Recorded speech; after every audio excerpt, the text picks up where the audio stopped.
নাটকের থেকে তো বাস্তবেই বেশি দেখতে পাই যে চেঞ্জেসগুলো, কারণ আমি মানে যখন শুকনা ছিল, শুকনা থেকে হঠাৎ করে মোটা হওয়া শুরু করলো, আমার কাছে তো ভীষণ অবাকই লাগছিল। কিন্তু ঘরে মানে আপনাদের সবার আগে তো আমি দেখতে পাচ্ছিলাম যে সে গেইন করছে, একটু মোটা হচ্ছে, খাচ্ছে বিশেষ করে, মানে এই চেঞ্জেসগুলো দেখতে পাচ্ছিলাম।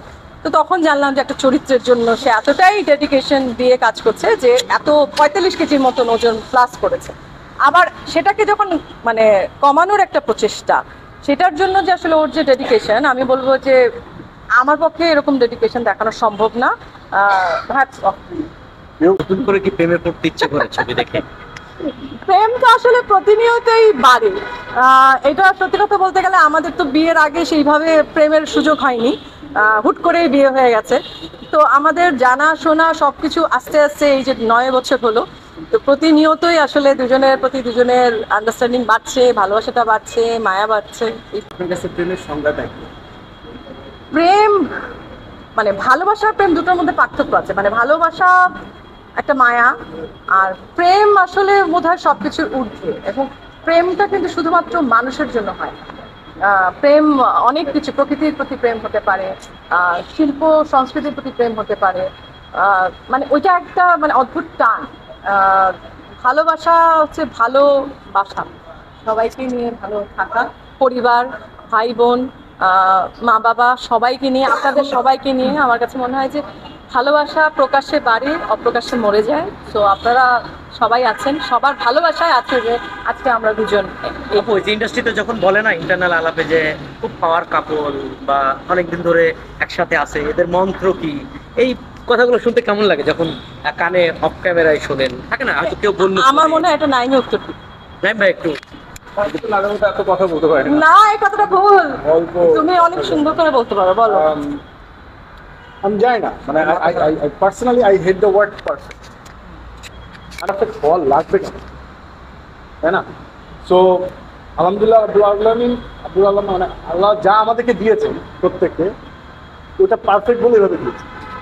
সো আমরা যা আছি, যেমন আছি, এটি আলহামদুলিল্লাহ। সো এটাতে আসলে আর পাওয়ার মানে কিংবা মানে গ্ল্যামারাস কাপল হোয়াটএভার, এইগুলো আসলে টার্মোলজি থেকে অনেক বেশি ইম্পর্টেন্ট, যেটা যে দুজন মিলে একসাথে ভালো আমরা থাকা। পারফেক্ট না হই। হ্যাঁ হ্যাঁ। আমরা পারফেক্ট না হয়ে আমরা জাস্ট খালি নিজেদেরকে চলার জন্য, একসাথে চলার জন্য, একজন আরেকজনের জন্য যতটুকু কারেকশন দরকার ওইটুকু হলেই হবে। সারা পৃথিবীর জন্য কারেক্টেড হয়ে লাভ নেই। ভাই আমাদের তো 14 ফেব্রুয়ারি আসেনি, এখন আমরা তো ভালোবাসা শুরু করি। এই যে সো আমাদের আলহামদুলিল্লাহ একজন রেড একজন Yeah.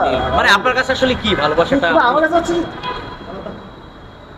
এই যে মনে হলো না, আব্বু আই লাভ ইউ, আম্মা আই লাভ ইউ, মামা আই লাভ ইউ, ভাগ্নিকে আম্মু আই লাভ ইউ, ওয়াইফকে I love you Nadia. And এইটাই মানে আমার কাছে মনে হয় যে ভালোবাসার মুহূর্ত চাইতে যে সময় অনুভূতিটা আসছে না, যে আপনি কিংবা আমরা কাউকে ভালোবাসি, don't wait to say, right that moment. যদি রাত্রি 3টার সময় হয়, সেন্ড আ টেক্সট, আমি আপনাকে ভালোবাসি। আমার মনে হয় যে ভালোবাসা ওইটা খুব ইম্পর্টেন্ট। কোন একটা ডেট চাইতে ওই মুহূর্তে সেলিব্রেট। হ্যাঁ, তবে আমার কাছে মনে হয় যে একটা বিশেষ দিবস থাকলে ক্ষতি নাই, ওইটা আমরা একটু আলাদা করে সেলিব্রেট করলাম। তবে ভালোবাসা তো প্রতিদিন। প্রথমত হচ্ছে আমি অনেক ফর্চুনেট যে আলহামদুলিল্লাহ পূর্ণিমা আপা আমার সাথে স্টেজটা শেয়ার করেছেন। ওনার মতো এত মানে এত সুপারস্টার, উনি একটা amazing host on stage. So উনি যে স্পেসটা আমার সাথে শেয়ার করেছেন, আমাকে যোগ্য মনে করেছেন তার সাথে দাঁড়িয়ে উপস্থাপনা করার, সেটাকে আমি আসলে অনেক বেশি গ্রেটফুল টু সিজিএফবি ইভেন, যে তারা আমাকে প্ল্যাটফর্মটা দিয়েছে ওই সময়। অ্যান্ড পূর্ণিমা আপা না একটা অন্য রকমের ম্যাজিক, হ্যাঁ, যে ম্যাজিকটা তখন আর আমার আসলে উপস্থাপনা করতে হয়নি, তখন কোনো প্রেজেন্টেশন করতে হয়নি, আমি জাস্ট খালি ওই মোমেন্টটা সেলিব্রেট করছিলাম, এটা হোস্টিং হয়ে গেছে। নাদিয়া পাখি তো চলতেছে পূর্ণিমা প্রসঙ্গে। একদমই না। নাদিয়া আপা সবসময় জোর দিব পূর্ণিমা প্রসঙ্গে, কারণ সে পার্সোনালি পূর্ণিমা আপার অনেক বড় ফ্যান। হ্যাঁ, এটা তো পূর্ণিমা বিশ্বাসই করবে না, আর এটা কেউ বিশ্বাস করবে না। বাট মানে আমার কাছে মানে দুজনের কেমিস্ট্রিটা খুবই ভালো লেগেছে, এবং দুজনকে এর আগেও আমরা মঞ্চে দেখেছিলাম একসাথে পারফরমেন্স করতে। আর টিভি অ্যাওয়ার্ডে দুজন পারফর্ম করেছিল। পূর্ণিমা আপাকে আমার অ্যাজ এ হোস্ট আমার অসাধারণ লাগে। মানে ব্যক্তি পূর্ণিমা, অভিনেত্রী পূর্ণিমা তো আছেই, বাট হোস্ট আমার অসাধারণ লাগে। আর একটা কথা আমার অ্যাড করার মনে হয় যে উপস্থাপনাটা মানে নাইম তো যারা হয়তো অনেকে জানে না, নাইম তো প্রথমে উপস্থাপনা দিয়েই শুরু করেছে, সো উপস্থাপনাটা ওর মধ্যে আছেই, অনেক স্টেজে উপস্থাপনা করেছে। তো আমি আরো বলতাম যে তুমি এইটা আবার শুরু করো।